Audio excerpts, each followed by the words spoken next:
Morning mga ka-idol, nandito ako sa aking halamanan. Ito sinira na naman mga ka-idol ang bakod Grabe. Tangang titigas na ng ano sinira na naman nila. Mga ka-idol At hindi talaga mga magnanakaw rito sa amin. Pinutol-putol yung ano naman pinagnanakaw dito sa taniman ko. Ito mga ka-idol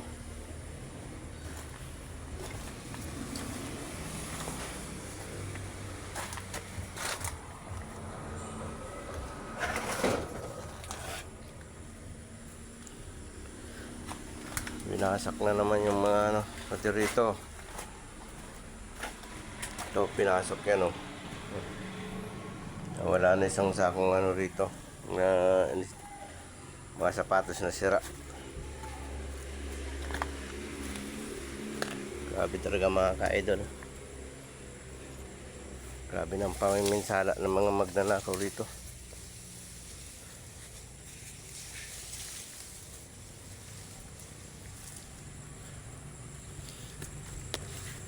Sinira na yung mga namin dito.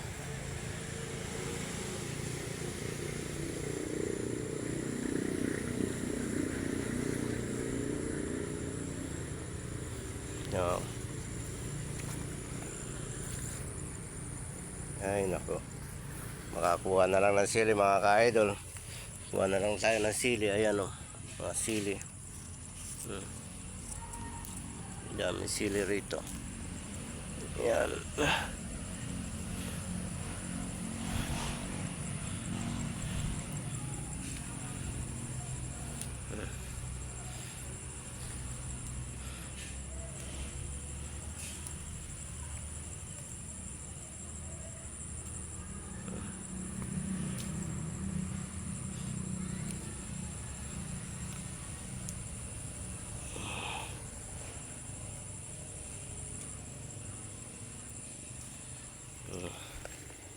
Nakaka-idol, kumawa ng sili.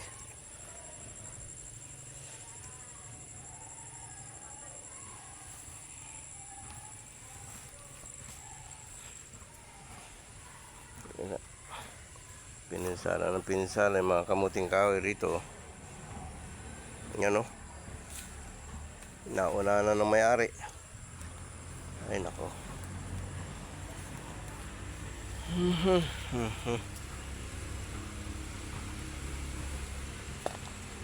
Yan mga ka-idol yung papaya.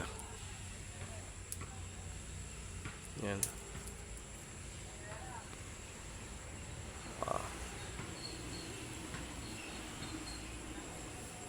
Grabe mga ka-idol. Matitindi mga magnanakaw na to.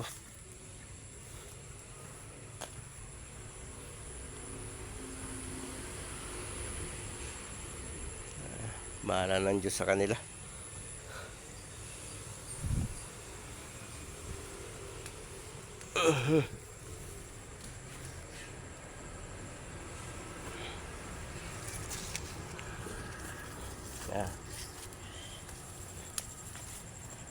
Pinasok naman ng mga magnanakaw ka-idol ang ating mga tanim. Bahala ng Diyos sa kanila mga ka-idol.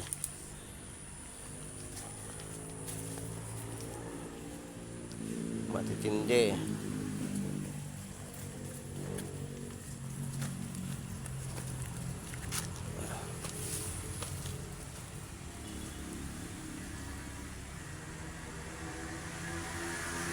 Grabe mga ka-idol. Nauna na naman tayo ng may-ari. Pag nagtanim ka, mag-isa ka lang magtatanim.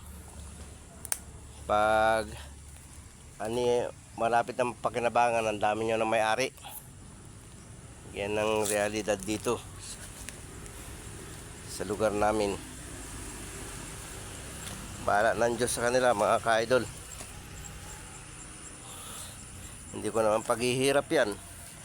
At hindi ko rin naman hindi naman nila ikayayaman yan. Yan. Buti hindi natutuklasan yung luya ko.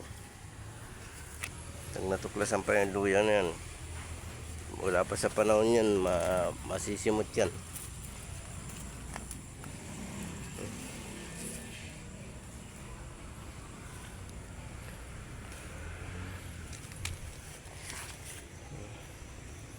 Ay, mga luya, oh. Mga luya yan, ka-idol. Grabe mo talaga. Nakakasama lang ng loob. Ay, naku, Diyos ko. Patawarin sila ng Diyos. Bahala ng Diyos sa kanila. Hindi ko naman paghihirap yan eh. Hindi rin naman nila ikayayaman yan.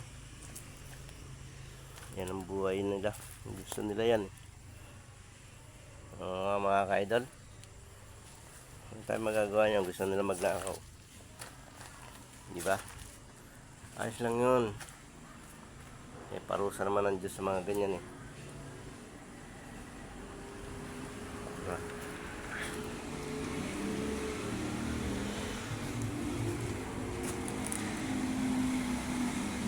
Kaya mga ka-idol, grabe.